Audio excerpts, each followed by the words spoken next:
Good morning. My name's Helen McIntosh, and I'm the president of the South East London Chamber of Commerce. We're really thrilled this morning to have a very special guest speaker, Clive Reffell. Clive's a long-term member of the Chamber, and he's founder of Comanche Communications and Marketing. He's a lifetime career in marketing, planning multi-million pound campaigns, negotiating deals with top media outlets, and managing social media for local business. And I gather he's still very active in the latter, which we're here today. So no further ado, Clive, over to you. Thank you very much, Helen. Let me open this up.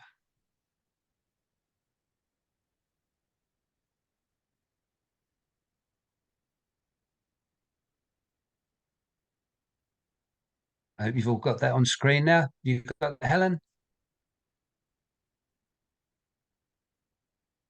Right. Thank you, Peter. Right, how to manage your investment in marketing. I didn't approach this from the idea of having to convince people to do marketing, because everyone's already doing to some extent, to a greater or lesser extent. Everyone is already doing some marketing. It's already a cost for people's business. But why am I talking on this today? Well, Helen just alluded to my previous career history. I began my working career with 15 years in the top advertising agencies, and planning multi-million pound campaigns for major advertisers, including Carlsberg and BT and some government departments and what have you. I was part of an award-winning marketing team that totally changed advertisers' attitudes to advertising on commercial radio. We knew it was successful because our MD was given an OBE, and many of the radio stations went on with their public share offerings, and ended up with some very rich shareholders. I then spent a few years barter trading on behalf of some top brand owners, so that people like Campbell's Foods and Levi's could use values of unsold stock to pay for some of their future advertising costs. Now, the relevance of all of that to what I'm doing now is that it really brought home to me how robust everything has to be properly analysed and to stand up to strong scrutiny. So I formed Comanche Communications and Marketing to help SMEs. That was back in 2014. And while I've been working on these different episodes in my career, I was also studying. So I've got diplomas in advertising, direct and digital marketing, and one in business management from the Open University Business School. So, as I was saying, everyone in business and every organisation is already using marketing to a greater or lesser degree. What is marketing? Well, I went to the Chartered Institute of Marketing, and they very grandly, I think, call it marketing is the management process responsible for identifying, anticipating, and satisfying customer requirements profitably. I tend to be more of an all-encompassing. It's anything and everything a person or an organisation does that influences what other people think about it. Also, it isn't just something that's a topic for people who've got marketing in their job title. I believe it should be woven into the fabric of every organisation. It should be part of a company's DNA, and everyone in the business or whatever organisation has a role to play in its marketing. And that was really brought home to me one day when working for one of those barter trading companies, and I heard the finance director have a blazing row with someone on the phone, and it was about an invoice query. That was all it was, but she'd really lost it, and she was fuming, shouting down to her. And I spoke with her afterwards, and she just couldn't understand that if that's how an organisation treated an invoice query, it would jeopardise my ability to do the frontline deals with people in the first place. But she wouldn't accept that. She thought it was all ring fenced off in individual silos, and that what she did had no impact on what anyone else did. So even working in that small business, I couldn't get people to understand and embrace this idea that everyone is part of the marketing. So it is a tricky one.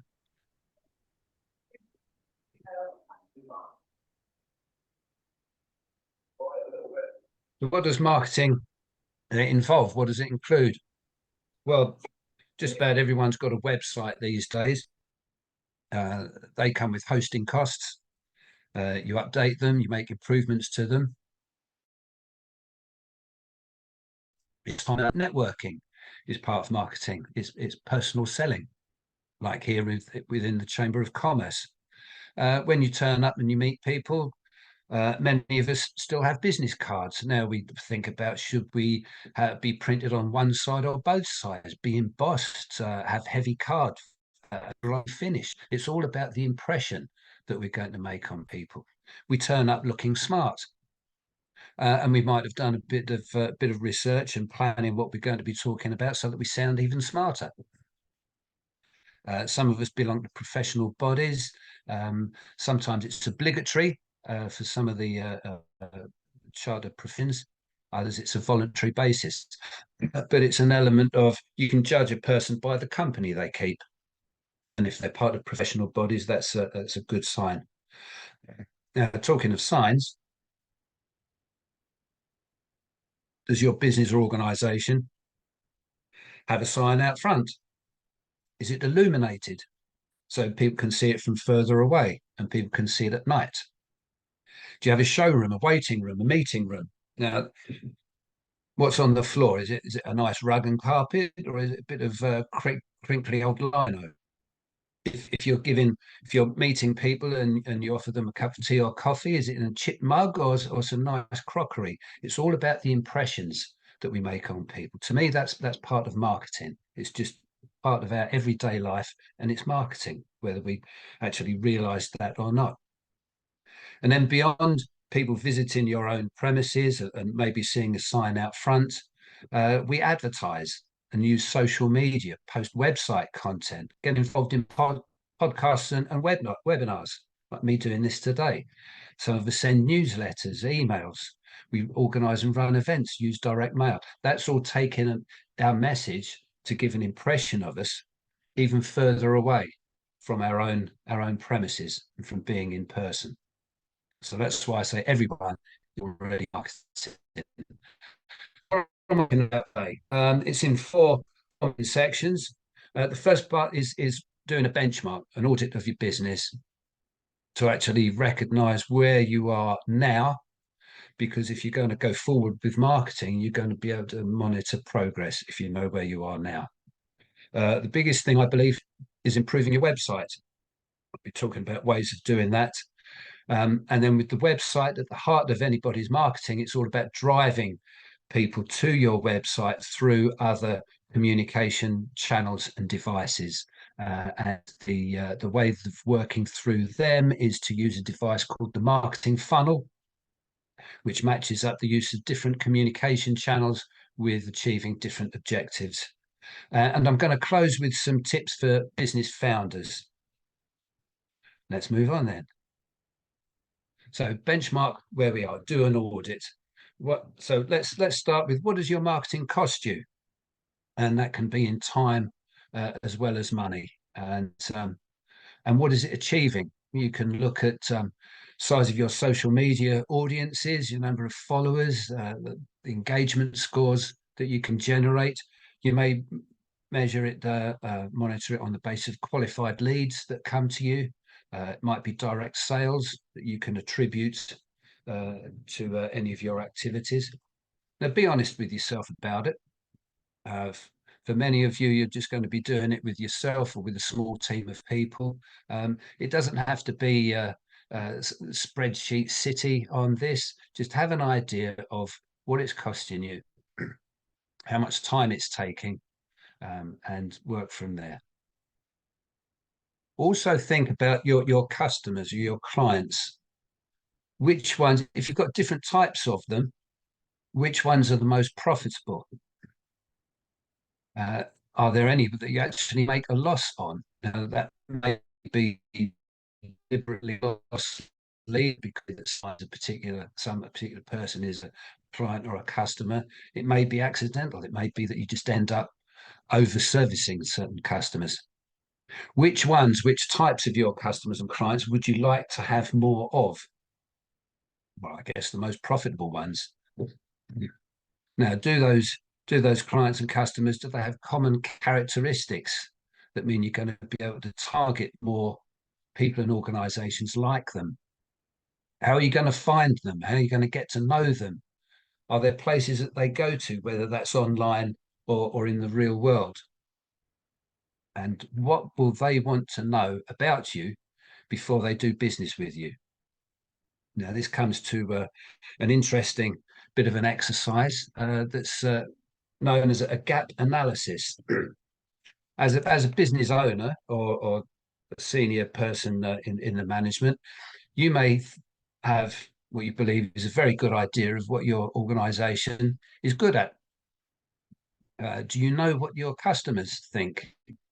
And do you know what the rest of the team internally think the business is good at and not so good at? It can be quite illuminating to find that there are differences here, but this is something that ought to be looked at and examined in order to move forward, understanding what the message is going to be in your external marketing. You want to sort it out internally first. Excuse me. So on to the second part. And the core of your marketing is your website, and all the different activities drive attention and focus towards the website, whether it's online advertising, email marketing, your social media, optimization of the website so that more people find it and are drawn to it, content you may post on it, direct mail that you send out, events and trade shows you may run, organize, or attend, and print ads and other above the line advertising. Now, there's a lot there. Each of these blue sectors I know are subject to whole day presentations from Lorraine Windsor at Social Matrix on behalf of Southeast Enterprise. So I've got about another 40 minutes of this. So I'm not going to be covering all of them, and I'm not going to be going into any of them in extreme depth. But this is pretty much what I'm covering today: the website itself, creating content for it, optimizing it so that people are more likely to find it, and social media to draw people to it. The websites have often been described as having a shop or an office that's open 24/7. It's open even when we're asleep. Anyone can, at any time, can go to our websites, as well as marketing that should drive people to it. So take a look at your site. Now, what does it say about your business when people visit you? I know that I've got quite a bit of mine that I haven't updated for quite a while. I'm kind of like the decorator whose own house needs repainting. I much more prefer to do it for other people who are going to pay me, but I'm not doing myself the best favor probably that way. So is your website saying what you want it to say people would expect to see? And does it showcase your experience, knowledge, and trustworthiness? That bit about does it show what people expect to see? The major moment that forced me get to grips with using social media was the time I took a photograph of Madness doing a bit of pre-publicity for when they were going to headline the Blackheath Festival one year, and my photo appeared on the front page of the Greenwich Visitor newspaper when it was still a printed newspaper, and the editor there he put it out on social media that I had taken that photo. And one Sunday afternoon, my phone was ping, ping, ping all afternoon. And it was people retweeting that message that he'd put out that I was available as a local photographer, and he put me on his front page. So out of curiosity, I looked at the followers following size of all of those people. And that message had, in that Sunday afternoon, had been sent to about 15,000 people that I was a photographer operating locally. My website was nothing to do with photography. It was about providing marketing services, but there was a definite spike of interest of people looking at my site for a couple of days, but they didn't find anything about photography. I missed a trick there. I sure did. Moving on. Now, the domain authority is a search engine ranking score of websites, and it predicts how likely a website is to rank in search engine result pages. And it's a good metric to use to measure the growth and development of improvement of your site. And the domain authority is influenced by every page on a site. And it's looking at the quality and quantity of backlinks. That's the number of other websites that refer to yours and provide a link. Title tags and meta descriptions are both devices that help search engine algorithms know what a page is about. The word count, there's a certain minimum that the page has to satisfy to actually be recognized by the algorithms. Search engine optimization uses keywords and phrases. The URL is the unique name of each page, and the way that each page is structured with a main heading format of a certain size. All of these small details on each individual page accumulate to and contribute to the overall site domain authority.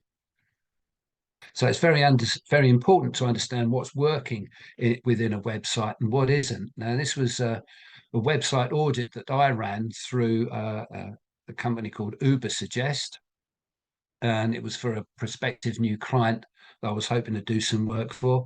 And it came up with SEO issues, search engine optimization issues discovered on their site. And it also tells us which ones are difficult to fix. None of them really difficult, just moderate and easy. And the impact on the SEO scores. Some of these have a high impact. So these would be the ones to prioritize and get sorted out. Let's look at it a little bit closer. So 2 pages have a low word count. Well, that's quite straightforward. You go to those pages and you put more words on them. Don't make it pointless fluff. Keep to the topic. We've got 8 pages with duplicate meta descriptions, 6 pages with duplicate title tags. What are we talking about there? Here's something I was looking for, a solicitor to help me with some probate. So what's written in blue there is the title tag. The name comes up in a Google search, and in grey underneath it, these are the meta descriptions going into greater detail about these different solicitors. Now, ideally, these the title tags and the meta descriptions are going to include the keywords using for the different each page of content to score well in the search engine results.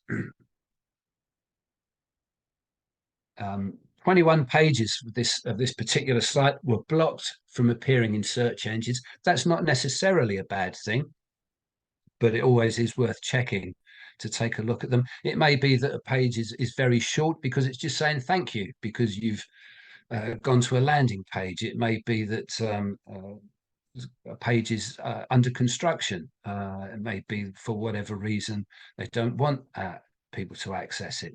It needs to be checked. 12 pages without a main heading, 32 pages without a meta description at all, 15 pages with a title tag that's too long, 1 with a tag that's too short. It had 7 pages with a poorly formatted URL for SEO. That can be where you've got a headline of a page which contains words which then just don't at all appear in that page content. It can happen. It just needs to be go back and revised and tightened up. because with your website, you become your own media owner. My career has matched the transition from when advertising pretty much exclusively involved taking money and giving it to someone else to send communications out on your behalf. We've transitioned into this new age of, with digitization and smartphones and the social media and everything else, we can do it all ourselves. So with a website, all of us are media owners. We can publish our own news, comment on events going on in our business sector, promote our expertise, post testimonials from clients, whatever we want to use. But before we just go gaily off creating all this content, let's go back to that first kind of audit that we were doing of the business. What is it that people want to know about you? What is it that they're going to base decisions on to be a customer, to buy from you, or to place orders with you? So address those issues. And then to perform better in the search results, optimize the content. That means using the keywords to match what people are looking for, the phrases that they're putting into the search engines when they're looking for websites and people to potentially deal with, do business with. Now, there's lots of artificial intelligence tools exist for content marketing, for the keyword searches, and my audit of websites in the first place. As I said, I use a company called Ubersuggest. Generative AI, I mean, it's exploded November 21, wasn't it? With chat, or was it 22? Chat GPT. And then Google came along, they've got Google Gen. And this is natural language search, and they come back with, well, long written content to be able to use. Optimization, I usually work with websites that are on WordPress, and Yoast SEO is incorporated into that. There's a headline analysis. I use Monster Insights. This has looked at, of all the results that come up in on search engines, how the effect of some keywords gets listings selected rather than others. The creation of images for your content, DALL-E 2, Canva, Midjourney, there's plenty of them. Audio transcription is another use of AI in marketing. It would be possible, and I use Otter AI, so it's possible to do things like take the audio recording of this event, use Otter, and you get a written transcript of everything I've said and questions people will hopefully be asking later. I've got a client, he rings people up, he just does a Q&A, question and answer for 20 minutes or so on the phone. He sends me his phone recording, I transcribe it, I tighten it up, and edit it, and quite easily and straightforwardly, we've got some good content that we can then publish on his website. So let's look at the this keyword search for a moment. And this was for an article I was writing to do with equity crowdfunding. I'm wondering which keywords to use on it. This was from Ubersuggest. So it told me things like, people in a month, 390 people were searching for using the phrase equity crowdfunding sites. Equity crowdfunding news, only 20. So guess which one I was going to use. That's just a simple, straightforward example about it. Equity crowdfunding companies, only 10 searches a month using that. That's not the one to have used. So that's just a quick example of how Ubersuggest helps with that aspect. The generative AI, big words of caution about it. I mean, I've learned through using it quite a lot. Generative AI simply regurgitates anything that other people have written.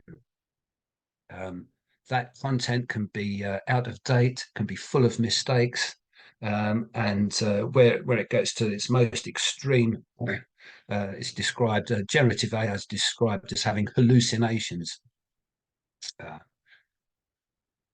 If you use it to create content, I mean, it provides a good start. It's better than just staring at a blank page, but it's not going to say anything unique about you or your business. It's still going to require personal and unique input to create some content that's really going to work well for you.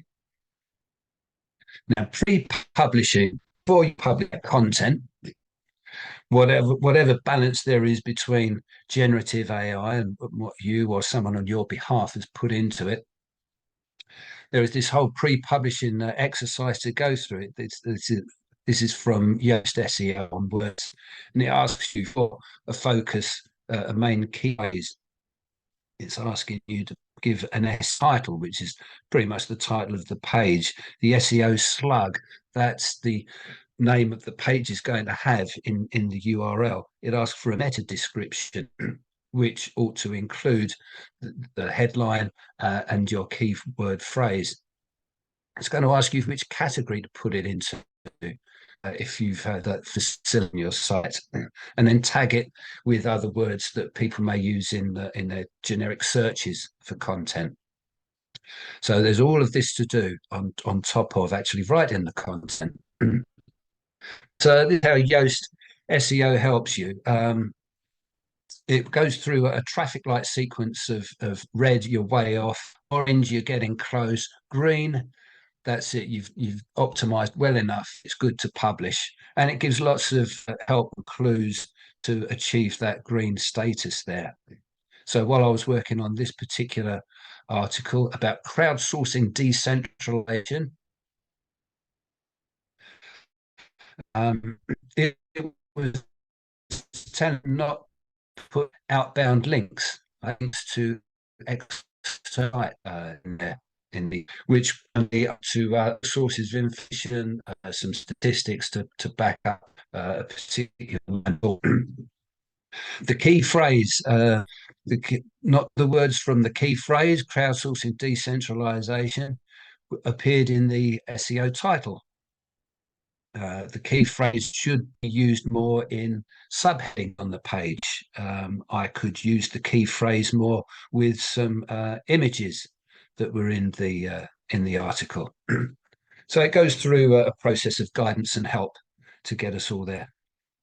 And headline analysis that I was talking about,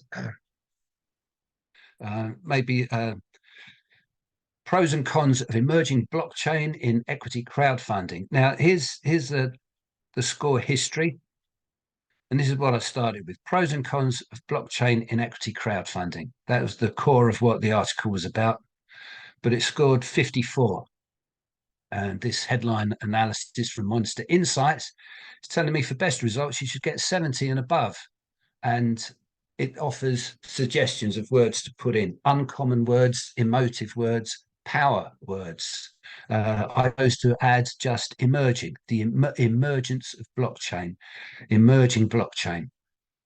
And that improved my score from 54 to 73.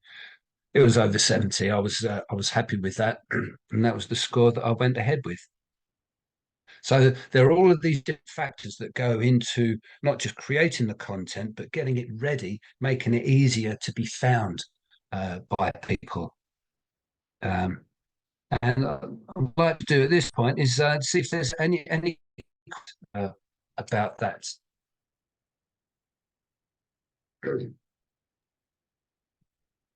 It also means I'll just take a breath. Can I ask, Charlie, can we see any? I forgot to mention, if anyone's got a question, put their little yellow hand up, your digital hand. Do we have any? No. Is that no, Charlie? No. Okay. Okay, that's okay. Right. Onwards and forwards then. Onwards and forwards. So now we're on to section 3, the marketing funnel. Now, again, my career change has marked this transition between the emphasis on broadcast advertising and what many businesses now do themselves, instead of putting the message out, they're creating their own messaging, is inbound marketing. It's trying to draw people in to their websites and to start making contact with them.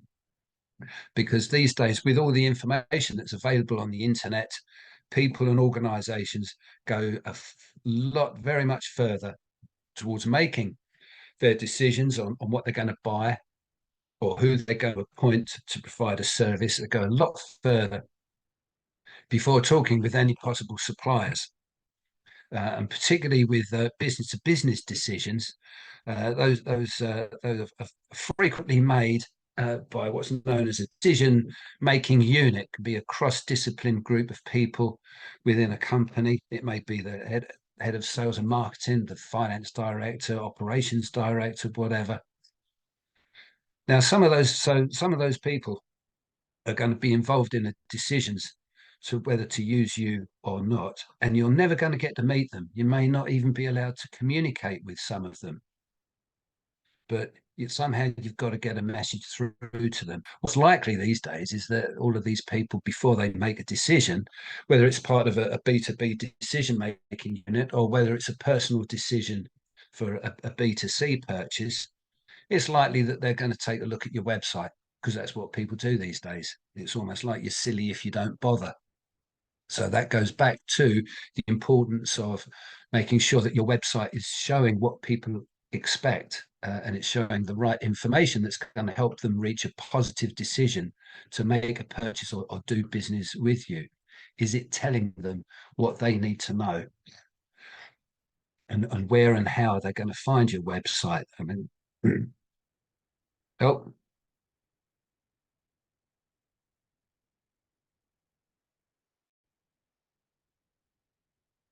so this is where we get to the marketing funnel.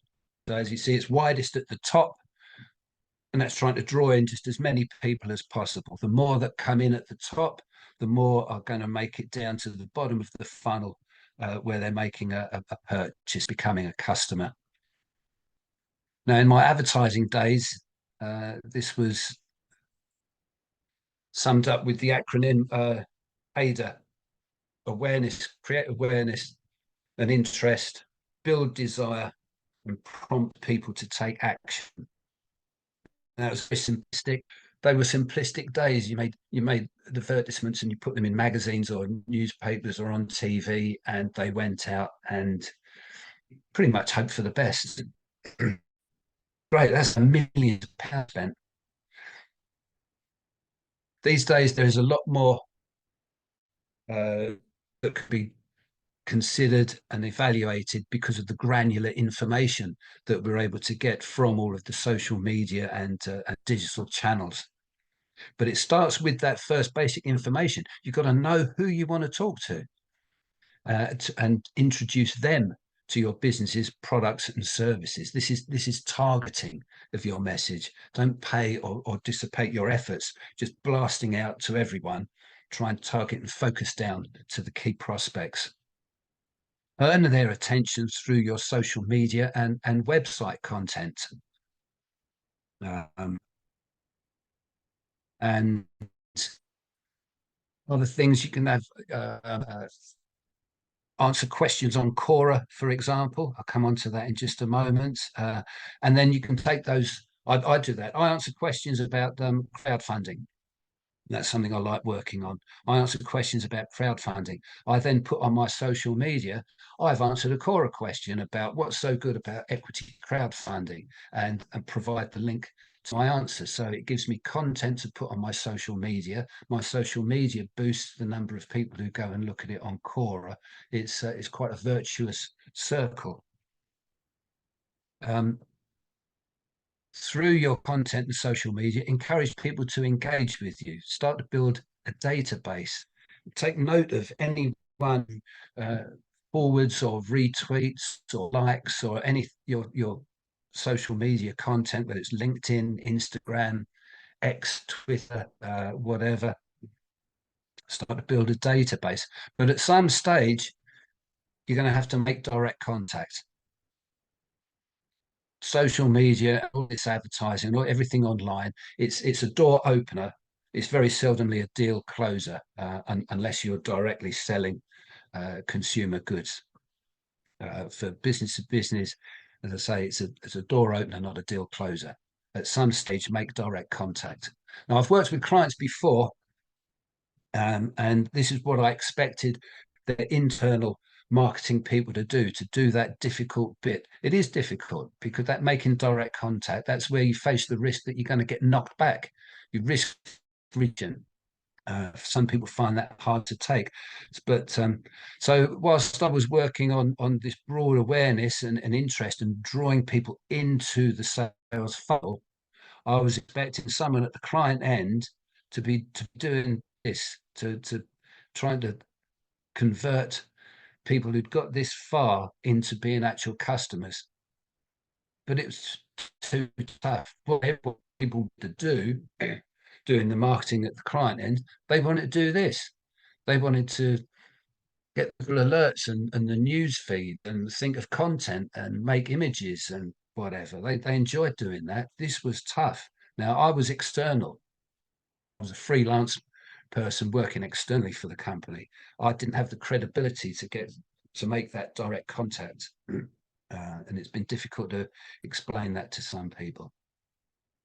Here's Cora, just a moment on that.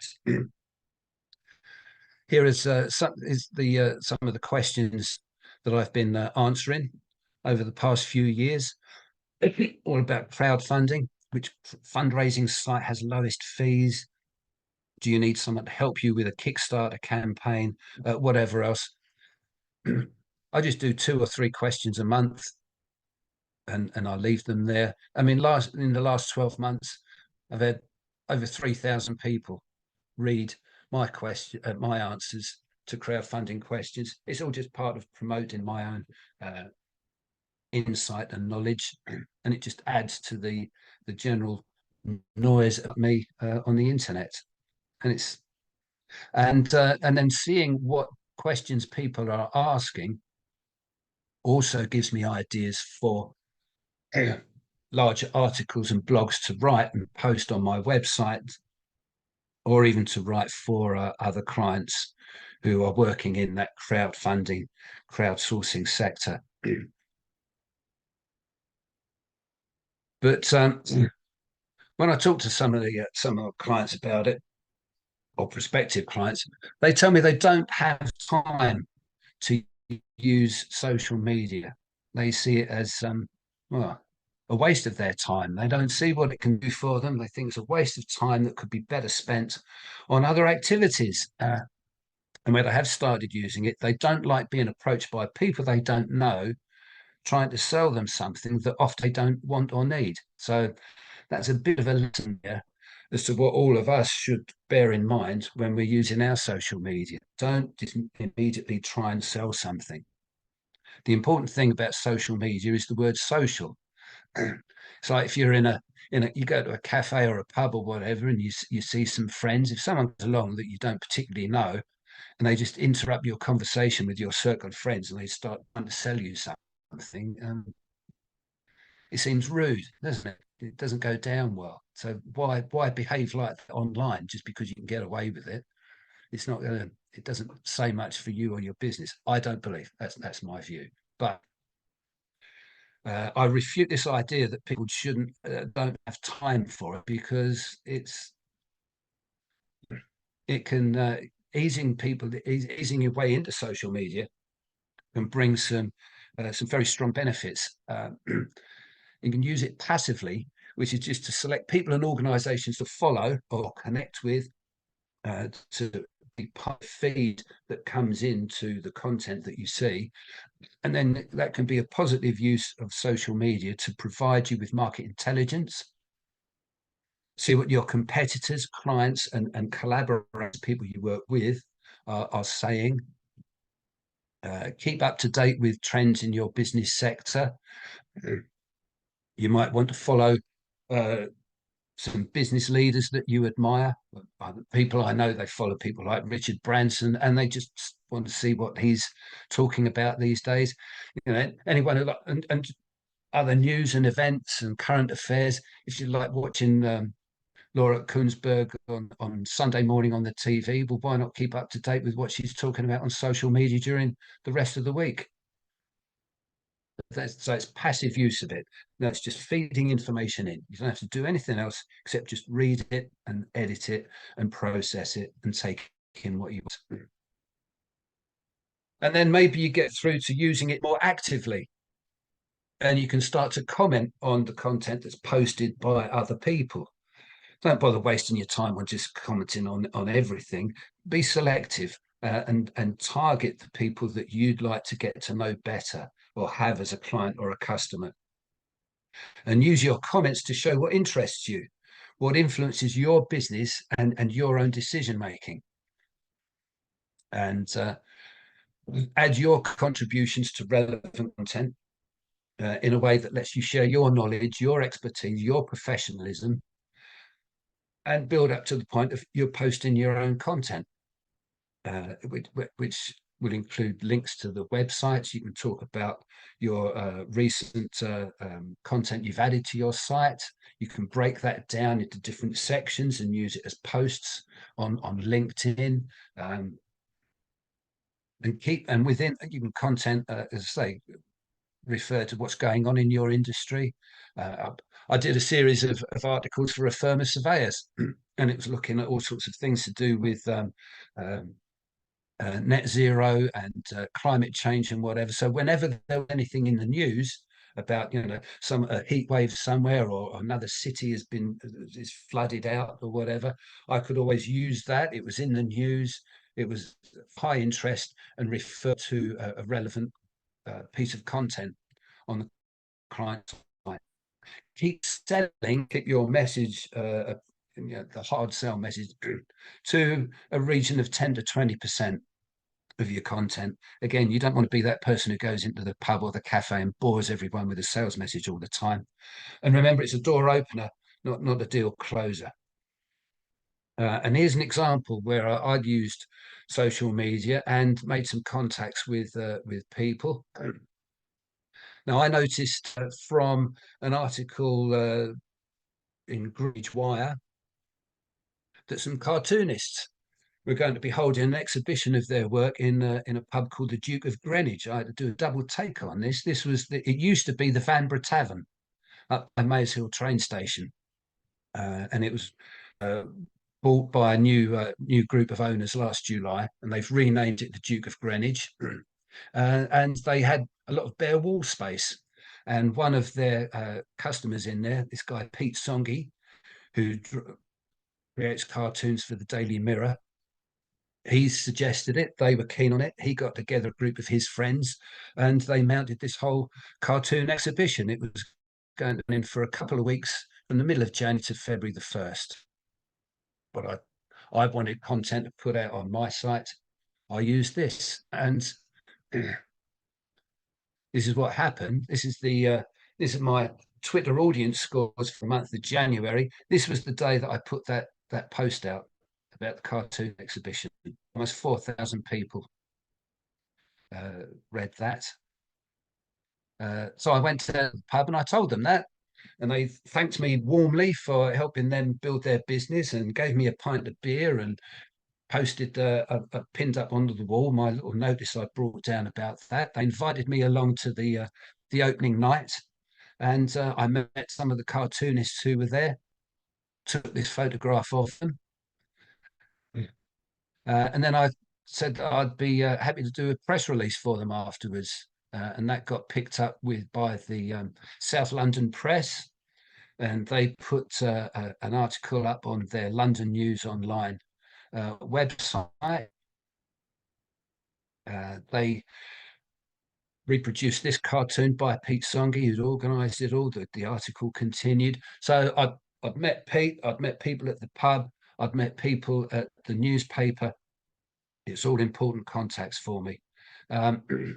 The exhibition was extended throughout the whole of the month of February. The pub followed it up with another one from Greenwich Printmakers in February, March, they had an exhibition of photographs all about architecture. The cartoonists are going to be back in June with the theme of summer loving, and this is and the pub really believes it's boosted business for them. So that is where I was able to use the social media, and then with some personal input, personal contact, I transformed that into something meaningful. I'll just quickly say something about newsletters.